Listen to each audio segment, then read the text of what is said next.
اور عنقریب وہ رات آنے والی ہے جس کو ہم شب برات کہتے ہیں۔ اتنی بات تو سارے لوگوں کو پتہ ہوگی کہ اب ہمارے زندگی کا ایک باب 14ویں شعبان کو بند ہو جائے گا اور 15ویں شعبان کو ہمارے نئے سال کے تمام معاملات کا دروازہ پھر سے کھولا جائے گا۔ اس رات کو اللہ تعالیٰ فرشتوں پر تمام معاملات کا حکم نازل فرماتا ہے کہ فلاں بندے کے ساتھ سال بھر میں کیا کیا ہونا ہے، یہاں تک کہ یہ تک حکم آ جاتا ہے کہ کتنے لوگ پیدا ہوں گے اور کتنے لوگ دنیا سے جانے والے ہیں۔ لیکن اس سے پہلے کہ ہمارے اعمال جو پیش ہوں گے اللہ کی بارگاہ میں سال بھر کے، اس سلسلے میں تو اب ہم غور کر سکتے ہیں۔ زندگی کے آخری وقت جو اعمال ہیں انہی کا اعتبار ہوگا۔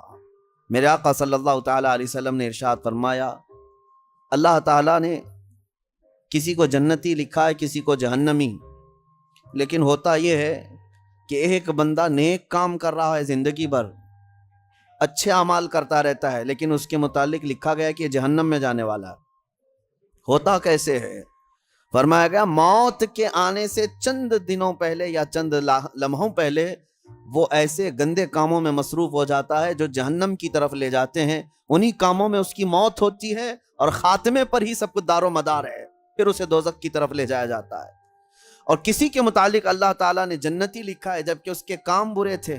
فرمایا گیا کہ وہ برے کاموں میں مصروف تو رہتا تھا لیکن موت سے پہلے اچانک وہ اللہ کی طرف آ گیا، یہ محافل میں بیٹھنے لگ گیا اور اسی اثنا میں اس کی موت ہوئی، تو آخر میں جو کچھ کرتا تھا اسی کا اعتبار کیا جائے گا اور اسے جنت بھیج دیا جائے گا۔ میرے عزیزوں، اب 15ویں شعبان سے پہلے اس سال جو کچھ بھی گزرا ہے اس پر اب ایک دروازہ بند ہوگا اور اللہ کی بارگاہ میں اس سال کی کتاب پیش ہوگی، یعنی شمسی سال کے اعتبار سے، انگریزی مہینوں کے اعتبار سے 2022 اور 23 انکم ٹیکس کا حساب ایسے ہی چلتا ہے، 20-21 21-22 22-23، اس طرح سے آپ کا 22 اور 23 کا حساب 4 دن کے بعد اللہ کریم کی بارگاہ میں جانے والا ہے۔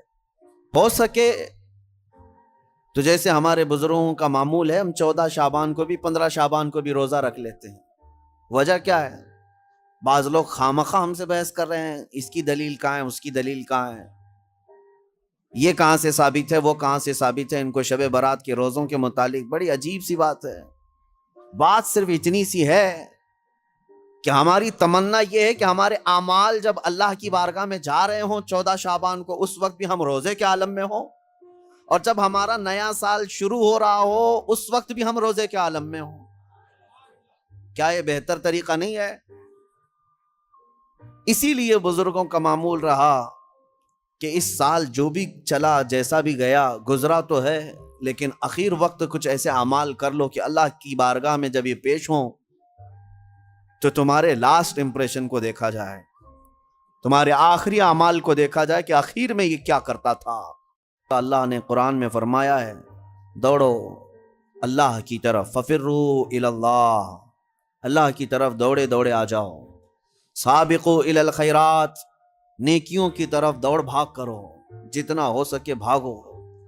صحابہ کرام رضوان اللہ تعالیٰ علیہم اجمعین میں اس بات کا تو کمپٹیشن ہوتا تھا، وہ نیکیوں میں سبقت لے جانے کے لیے ایک دوسرے کے آگے بڑھنے کی کتنی تمنائیں کرتے۔ سیدنا ابو بکر صدیق اور حضرت عمر فاروق رضی اللہ تعالیٰ عنہ کا معمول یہ تھا کہ حضرت عمر کہتے ہیں میں ڈھونڈ ڈھونڈ کر کے مدینے میں کچھ ایسی نیکی کرنا چاہتا تھا جو ابو بکر نہیں کرتے، کہیں پر بھی ان کے برابر ہو جاؤں یا ان سے آگے بڑھ جاؤں۔ بڑی مشکل سے حضرت عمر کو ایک گھر ملا، ایک بوڑھی عورت جس کا کوئی نہیں رہتا تھا۔ حضرت عمر نے طے کر لیا کہ اس کے بیوہ عورت ہے، اس کے گھر کا سارا کام میں کر دوں گا، کسی کو پتہ بھی نہ چلے۔ وہ فجر میں نماز کے بعد جا کر دیکھے تو اس عورت کا سارا گھر کا کام پہلے سے کیا ہوا ہے۔ دوسرے دن آ کر دیکھے وہی حال تھا۔ حضرت عمر کہتے ہیں تیسرے دن میں اذان فجر سے پہلے ہی چھپ کر دیکھنا شروع کیا کہ آخر اس کے گھر کا کام کرتا کون ہے۔ کہا ایک چادر اوڑے ہوئے ایک شخص آیا، گھر میں داخل ہوا، جھاڑو لیا، جھاڑنے لگا، ساری چیزیں ڈھنگ سے رکھنے لگا، اذان ہونے لگی، وہ اس عورت کے گھر سے باہر نکلنے لگا۔ حضرت عمر کہتے ہیں میں قریب جا کر چادر ہٹایا تو ابو بکر صدیق تھے۔ حضرت عمر کہتے ہیں میں کبھی آگے بڑھ ہی نہیں سکتا، میں جہاں کوشش کرتا ہوں اس سے پہلے حضرت ابوبکر پہنچے ہوئے ہوتے۔ جب آپ کی خلافت کا وقت تھا تب آپ نے اعلان کیا، حضرت عمر فاروق نے، کوئی ایسی نیکی جو ابوبکر کرتے تھے اور میں نہیں کر رہا ہوں تو لوگوں مجھے بتا دو تاکہ میں برابر ہو جاؤں۔ کسی ایک صاحب نے کھڑے ہو کر کہا، حضرت ابوبکر جب خلافت کرتے تھے ان کے زمانے میں وہ سب کے حقوق ادا کرتے، لیکن روزانہ وہ دوپہر کے وقت اپنے ہاتھ میں توشادان لے کر جنگل کی طرف جاتے اور پتہ نہیں کسی کمزور یا کوئی معذور یا محتاج کو کھلا کر آتے، لیکن ہمیں یہ نہیں معلوم کس کو کھلاتے تھے۔ یہ حضرت ابوبکر کا معمول تھا۔ دوسرے دن حضرت عمر نے اپنے گھر سے توشادان لیا، روٹی سالن، اور لے کر اسی جنگل کی طرف چل پڑے۔ وہاں کس کو کھلاتے تھے کیا پتا، دن بھر ڈھونڈتے رہے، کوئی ملے، کوئی نہیں ملا۔ شام کا وقت قریب آ رہا تھا، ایک پہاڑ کی چوٹی میں ایک غار سے کسی کے ذکر کرنے کی آواز آ رہی تھی۔ دوڑ کر جا کر دیکھا کہ کوئی ہے یہاں پر مجبور۔ جیسی غار کے اندر نظر پڑی تو دیکھا ایک ایسا شخص بیٹھا ہوا ہے جس کے ہاتھ بھی کٹے ہیں، پیر بھی کٹے ہیں، اور آنکھوں سے بھی بینا نہیں ہے، اندھا ہے، نابینا ہے۔ اتنی معذوری کے عالم میں اگر کوئی بیٹھا ہوا ہے اور غار میں، تو حضرت عمر کہتے ہیں مجھے تو یقین ہو گیا کہ یہی وہ بندہ ہے جس کو حضرت ابوبکر کھلایا کرتے تھے۔ حضرت عمر کہتے ہیں میں گیا، چپکے سے جا کر بیٹھ گیا، میں نے آواز بھی نہیں کی تاکہ اس اندھے شخص کو یہ معلوم بھی نہ ہو کہ کون کھلانے آیا ہے۔ آپ نے روٹی توڑ کر سالن میں بھگوئی اور اس اندھے کو منہ میں روٹی رکھی۔ جیسے ہی اس کے منہ میں روٹی کا ٹکڑا گیا وہ چیخ کر کہتا ہے، آنے والے، کیا ابوبکر کا انتقال ہو گیا؟ کون آیا ہے آج کھلانے کے لیے؟ حضرت عمر کہتے ہیں تو اندھا ہے، نابینا ہے، تجھے کیسے خبر کہ آنے والا ابوبکر نہیں ہے؟ وہ کہتا ہے اس لیے کہ ابوبکر کو پتا تھا میرے منہ میں دانت نہیں ہے، وہ اپنے منہ سے چبا کر میرے منہ میں روٹی ڈالتے تھے۔ آج تو نے پوری روٹی اٹھا کر ڈالی تو مجھے سمجھ میں آ گیا کہ آنے والا ابوبکر نہیں ہے، کوئی اور آیا ہے۔ حضرت عمر کی آنکھوں سے آنسو آئے، باہر نکل کر کہتے ہیں قسم رب ذوالجلال کی ہے ابوبکر، آپ سے ایک قدم بھی میں آگے نہیں بڑھ سکتا۔ عزیزان گرامی وقار، مجھے یاد ہے بچپن میں جب چھوٹے تھے تو رمضان میں روزانہ اسکول کی جانے کے بعد یہی چیزیں ہوتی تھی، تیرے کتنے روزے ہوئے، تیرے کتنے روزے ہوئے۔ ہر ایک کے روزے ہی ایک دوسرے کو پوچھتے رہتے۔ لیکن آپ، ہو سکتا ہے آپ کے ساتھ بھی ایسا ہوتا رہا ہوگا، سارے دوست جیسے 10 رمضان آ گئے، 15 رمضان آ گئے، ہر ایک کو پوچھتے رہتے ہیں کتنے ہوئے۔ کسی کے 7 ہوئے، کسی کے 10 ہوئے، کسی کے 12 ہوئے، اور کوئی کہتا ہے پورے ہوئے ہیں، اب تک کے پورے ہوئے ہیں۔ ہم بھی اس وقت سنتے تھے، ایک دوسرے سے بات کرتے تھے، لیکن اس وقت ایک دوڑ رہتی اور گھر میں آ کر جھگڑا بھی کرتے، فلاں کے تو 10 ہو گئے، مجھے سحری میں ضرور اٹھانا، نہیں تو میں اس کے پیچھے پڑ جاؤں گا، میں اس کا پیچھے ہو جاؤں گا۔ تو یہ دوڑ کہاں سے آئی؟ یا آپسی ماحول سے ہی آئی۔ یہی انوائرمنٹ ہم چاہتے ہیں کہ نیکیوں میں سبقت لے جانے کا انوائرمنٹ ہو جائے، ماحول ایسا ہو، دوڑ لگے، صرف رمضان میں نہیں، تلاوت قرآن میں بھی۔ صحابہ کے درمیان یہی ماحول تھا۔ حدیث پاک میں ملتا ہے صحابہ کرام مسجد نبوی میں جمعہ کی نماز کے لیے جو آتے، پہلی صف کا ثواب ہے نا، حضور پاک صلی اللہ تعالیٰ علیہ وسلم نے صرف ایک بار یہ ارشاد فرمایا کہ اگر میں تمہیں بتا دوں کہ پہلی صف میں نماز پڑھنے کا ثواب کیا ہے، تو اس پہلی صف میں آنے کے لیے تم سب آپس میں تلوار بازیاں کرنے لگ جاؤ گے، جنگ ہو جائے گی تمہارے درمیان۔ تو حضور پاک صلی اللہ علیہ وسلم نے اتنا فرمایا تھا، لیکن تلواریں تو نہیں نکلتی تھی صحابہ کی۔ لیکن جمعہ کی نماز کے لیے جو صحابہ مسجد نبوی میں آتے تھے، جانتے ہیں وہ کب آتے؟ فجر کی نماز میں آ جاتے تھے۔ جو فجر کی نماز میں حاضر ہوا اسے جمعہ کی نماز پہلی صف میں ملی۔ یہ دوڑ تھی۔ میں اکثر ان بزرگوں کی تاریخ پڑھتا بھی ہوں اور ان کی کتابیں مجھے بڑی پسند بھی ہیں، یا ان کی صحبت مجھے بہت اچھی لگتی ہے، جو کثرت سے میرے آقا صلی اللہ تعالیٰ علیہ وسلم کے کمالات کا ذکر کرتے ہیں۔ دل لگتا ہے ان بزرگوں کے پاس۔ اس کی وجہ یہی ہے کہ ان کو ہم جتنا پڑھتے ہیں ہمارے اندر سے اتنا ہی عشق رسول بڑھتا چلا جاتا ہے۔ ہو سکتا ہے پہلے ایسی تمنائیں نہیں تھی، لیکن بزرگوں کو پڑھنے کے بعد کچھ اور ہی تمنائیں ہونے لگتی ہیں۔ ظاہر سی بات ہے، پیر مہر علی شاہ رحمۃ اللہ تعالیٰ علیہ، اعلیٰ حضرت امام اہل سنت فاضل بریلوی، یہ مدینے گئے تھے حضور پاک صلی اللہ تعالیٰ علیہ وسلم کی بارگاہ میں ہزاروں نہیں لاکھوں کروڑوں لوگ آتے ہیں، اپنی اپنی تمنائیں مانگتے ہیں. یا رسول اللہ میں فلاں ہو گیا، آپ مجھے یہ عطا کر دیں، وہ عطا کر دیں. لیکن ان بزرگوں کے سوال تو یہ تھے کہ یا رسول اللہ کچھ نہیں، بس آپ اپنی قبر انور سے باہر آ کر دیدار کرا دیں.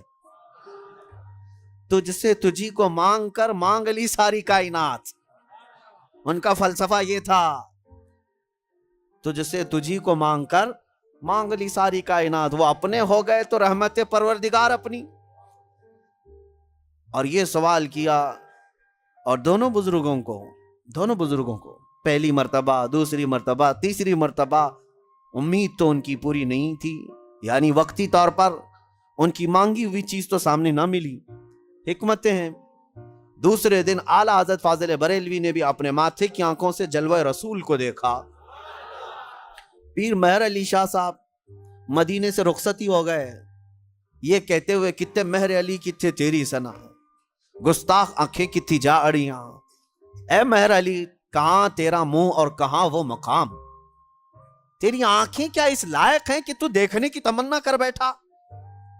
پھر یہی سوچ کر کے نکلے. وادی ہمرا پہنچے تھے، مکہ جانے کا راستہ ہے بدر کے قریب. وادی ہمرا، عصر کی نماز سے فارغ ہوئے تھے، دیوار کے پاس میرے مصطفیٰ کا دیدار ہوا.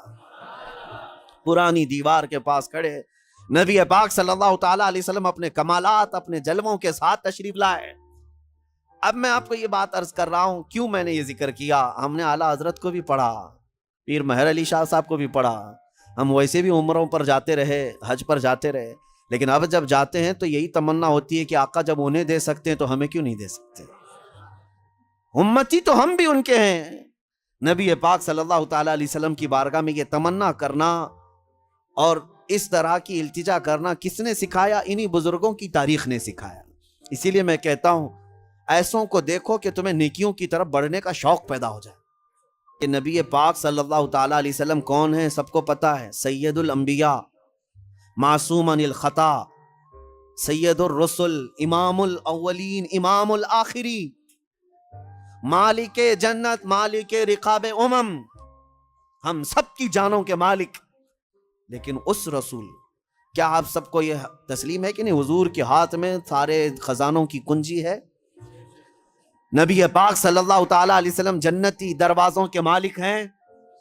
اس کے باوجود رسول اللہ دعا یہ کرتے تھے کہ اے اللہ تو مجھے میرے نفس کو میرے حوالے ایک منٹ کے لیے بھی مت دینا، ہمیشہ اپنی حفاظت میں رکھ. رسول جب یہ دعا کرتے ہیں کہ میرے نفس کو میرے حوالے، پلک جھپکنے کے برابر جو وقت ہوتا ہے حضور فرماتے ہیں لا تکلنی الی نفسی طرفت عین یا اللہ. اے اللہ پلک جھپکنے کے برابر کا جو وقت ہوتا ہے، اتنے وقت کے لیے بھی میرے نفس کو میرے حوالے مت کرنا. اے اللہ تو ہمیشہ اپنی حفاظت میں رکھ. اب اس سے آپ امپورٹنسی سمجھو، اندازہ کرو کہ جو سید الاولین والآخرین یہ کہتے ہوں کہ ایک منٹ کے لیے بھی مجھے دنیا کے حوالے نہ کر، تو پھر ہمارا اور آپ کا حال کیا ہونا چاہیے. اگر ہم چند دنوں کے لیے دنیا کے حوالے ہو گئے تو ہمارے اوپر کیا کیا ہتھ کنڈے نہیں آئیں گے. یہ تو غنیمت ہے میرے عزیزوں. ہم ہفتے میں ایک مرتبہ محفل ذکر کر رہے ہیں.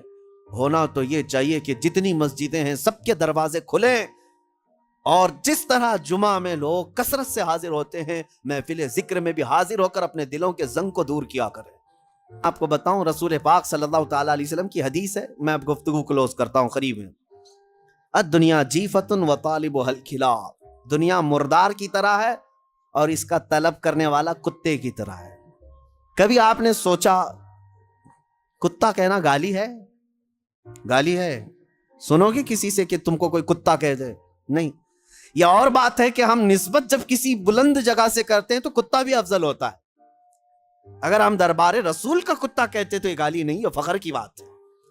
لیکن ویسے اگر آپ کو کتا کہہ دیا تو برا لگتا ہے. کیوں برا لگ رہا ہے؟ جبکہ آپ کو اگر پوچھیں تو آپ خود ہی کہیں گے کتا بڑا وفادار ہوتا ہے، اس کے اندر تو ایک کوالٹی ہے. کتا اپنے مالک کو چھوڑتا نہیں، کتا اپنے مالک کے دوستوں پر بھونکتا نہیں، کتے کو دو نہ دو دروازہ چھوڑتا نہیں. اتنی اچھی اچھی کوالٹیز اس کے اندر ہے، تو کتا تمہیں کہے تو برا کیوں لگ رہا ہے؟ لیکن بہت اچھی بات ایک دانشور نے کہا ہے، کتا کہنے سے آپ کو تکلیف کیوں ہوتی ہے میں بتاتا ہوں. کتے کے اندر اچھی کوالٹی سب ہیں، لیکن جب وہ کچھ کھانے لگتا ہے نا، گوشت ڈالو، مردہ کھا رہا ہو، کوئی بھی ہو، دوسرا کتا آئے تو اسے برداشت نہیں کرتا، بھونکنے لگ جاتا ہے دانت پھاڑ کر کے. بعضوں نے کہا ہے یہ انسان کا تو ہو گیا لیکن اپنی برادری کا نہیں ہو پایا، یعنی اپنے بھائی کو برداشت نہیں کیا.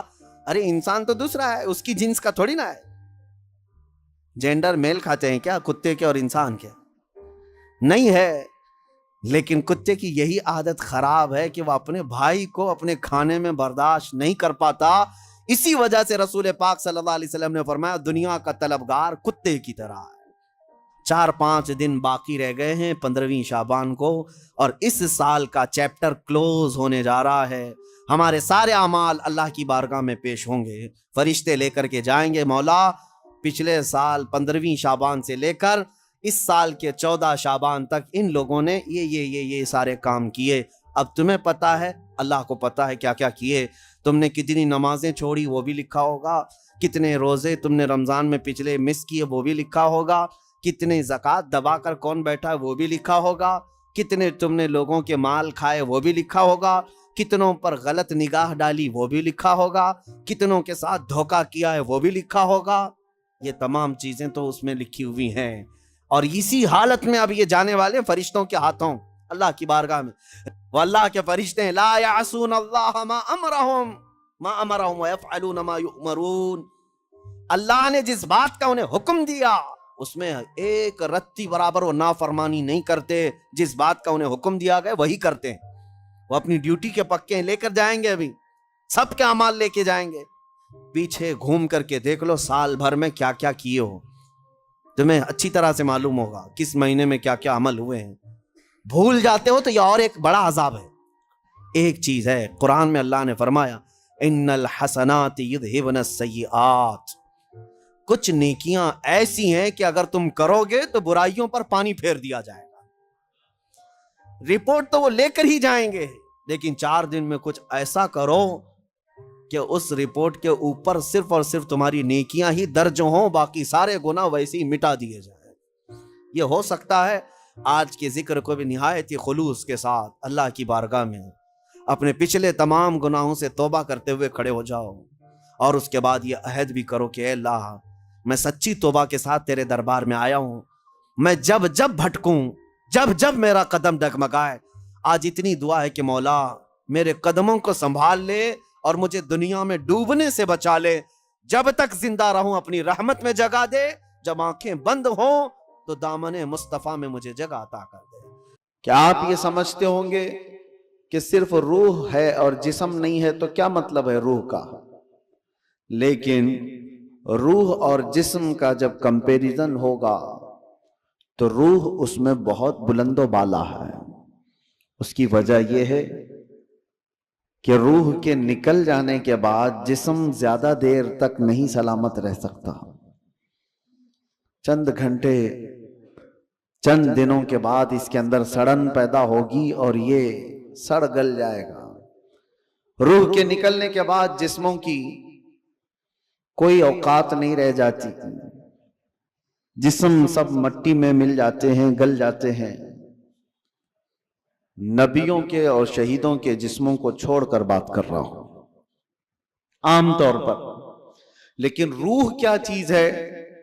اللہ تبارک و تعالیٰ فرماتا ہے قرآن پاک میں، اے محبوب آپ سے یہ روح کے بارے میں پوچھتے ہیں یہ کیا ہے؟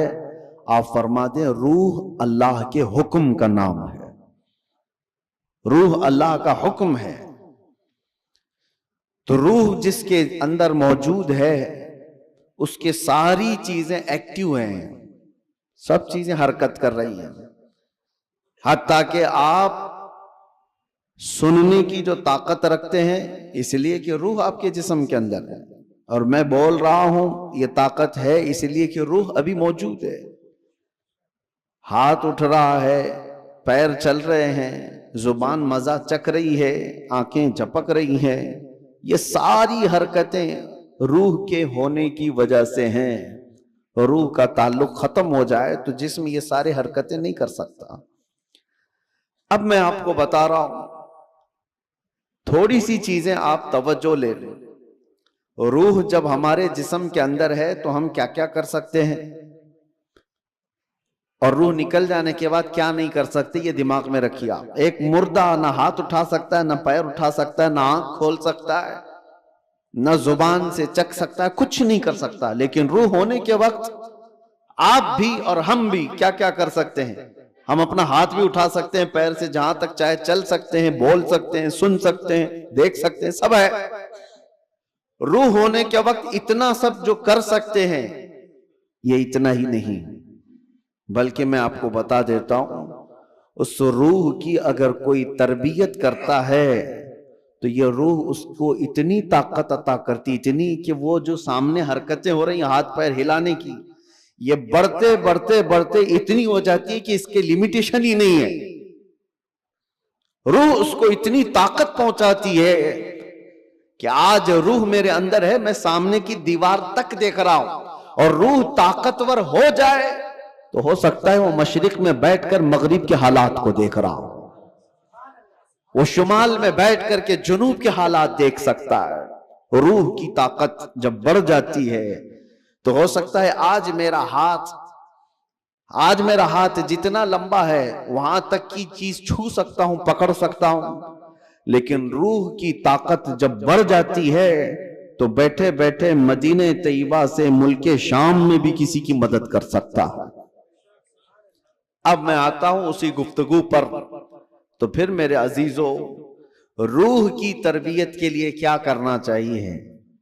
پورے دنیا بھر کے آپ دوسرے مذاہب میں بھی دیکھیں گے، ریلیجنز، وہ لوگ بھی تپسیا کر رہے ہیں، آتما کی شکتی حاصل کر رہے ہیں، الفاظ الگ ہیں، اور وہ پاور آف سول کہتے ہیں کرسچن لوگ، ہندو لوگ آتما کی شکتی کہتے ہیں۔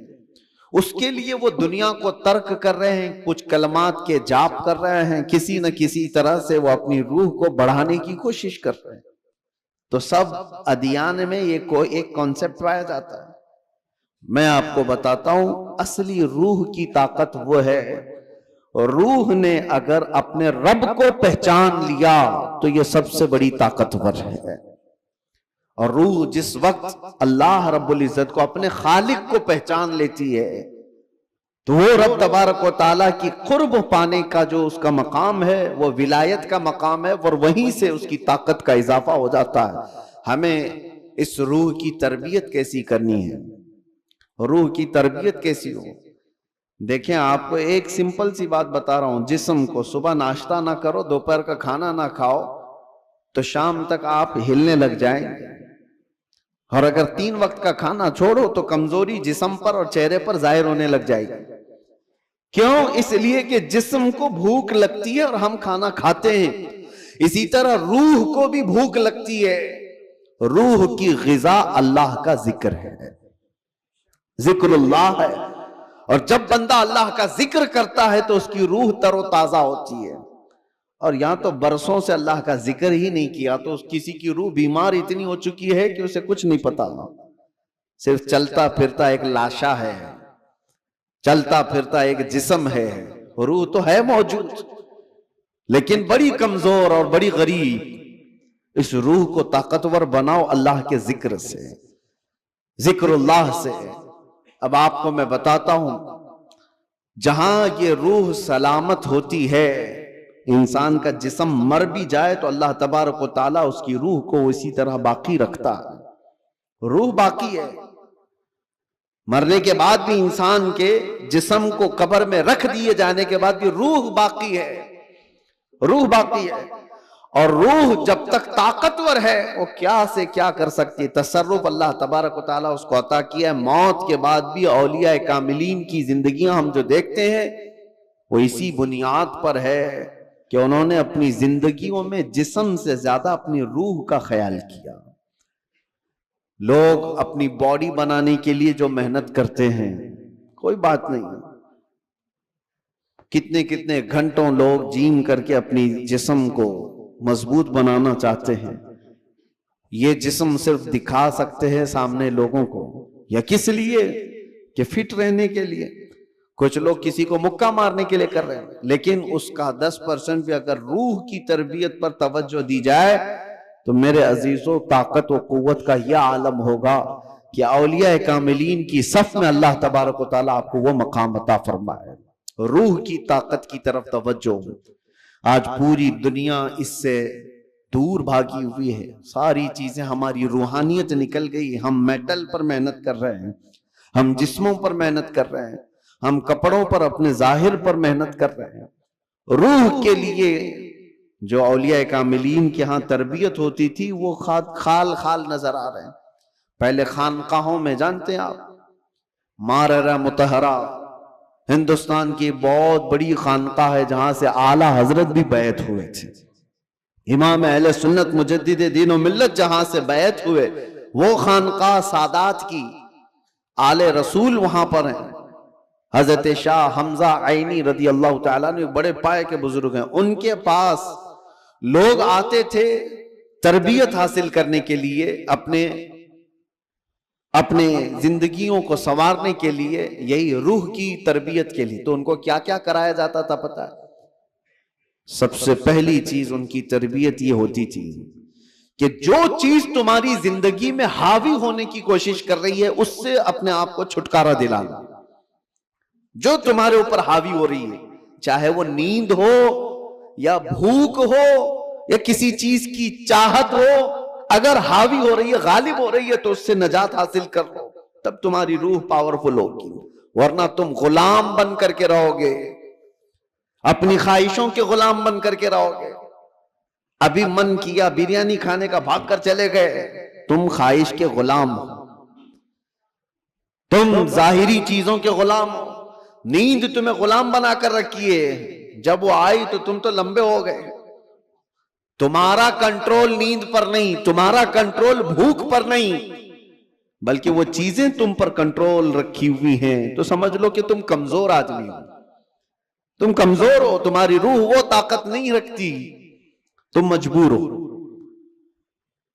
اولیاء کاملین کو اس کے برعکس تربیت دی جاتی تھی، بھوک پر کنٹرول، خواہشات نفسانیہ پر کنٹرول اور نیند پر کنٹرول۔ حتیٰ کہ میں آپ کو بتاؤں، حضرت شاہ مینا رحمت اللہ تعالیٰ علیہ لکھنؤ کے بہت بڑے بزرگ ہیں، وہ جب رات کو عبادت کے لیے کھڑے ہوتے، انسانی فطرت کا تقاضا ہے کہ نیند تو آتی ہے، لیکن وہ یہ چاہتے تھے کہ نیند انسان کی ضرورت ہے، اس کو بھی میں اپنے اوپر غالب ہونے نہیں دوں گا، میں جب چاہوں سو جاؤں، لیکن نیند جب چاہے تب مجھے نہ سلائے۔ نیند میری حاکم نہیں، میں اس پر حاکم ہوں۔ آپ نے کیا کیا جانتے ہیں؟ رات کو عبادت کے لیے روزانہ کھڑے ہو جاتے تھے۔ ایک دن ایسا ہوا کہ جھپکی آ گئی اور گر گئے۔ اس کا ان کو اتنا افسوس ہوا کہ عبادت میں نیند نے مجھے اپنا غلام بنا دیا، اللہ رب العزت کی عبادت سے مجھے نیند نے دھوکہ ایسا دے دیا کہ میں گر گیا، اس کا غلام ہو گیا۔ اس کے بعد سے رات کو جب کھڑے ہوتے تھے تو نمک میں سلائی ڈال کر اپنی آنکھوں پہ سرما لگاتے تھے، نمک کا سرما لگاتے۔ عام سی بات نہیں، سننے میں آپ کو آسان لگ رہا ہو، نمک کے 2 تنکے بھی اگر آنکھ میں چلے جائیں تو کیا حالت کرتے ہیں، لیکن حضرت شاہ مینا فرماتے ہیں کہ نمک کو پوری طور پر آنکھوں پہ لگاتے تو ان کی آنکھوں سے خون جاری ہو جاتا تھا۔ لوگ کہتے بھی تھے کہ آنکھیں سرخ ہو کر خون بہتی تھیں، بہاتی تھی۔ آپ سے کہا جاتا کہ آپ اس طرح سے آنکھوں کو سختی کر رہے ہیں، آپ کہتے ان آنکھوں کی وہی سزا ہے جو مجھے میرے رب سے دور کر رہی ہو، نیند کا غلبہ مجھے لا کر کے اپنا غلام بناتی ہوں۔ خواہشات کے لیے بھی انہوں نے ایسا ہی کیا ہے، اپنے خواہشات پر کنٹرول جب تک آدمی نہیں کرتا اس کی روح طاقتور نہیں ہے، اس کی روح کوئی طاقت نہیں رکھتی، وہ کمزور آدمی ہے۔ اسی لیے میرے عزیزوں، میں جو بات کر رہا تھا، حضرت شاہ حمزہ عینی، ان کے ہاں جو لوگ آتے تھے، کچھ تو پنڈت بھی آتے تھے، جوگی بھی آتے تھے تپسیا کرنے کے لیے کہ صوفی سنت ہیں، ان کے ہاں جو تربیت ہوتی ہے وہ بہت اعلیٰ درجے کی ہوتی ہے۔ آپ یہ کہتے تھے کہ انسان سب سے زیادہ کن چیزوں کا محتاج ہے؟ کھانے کا، پینے کا،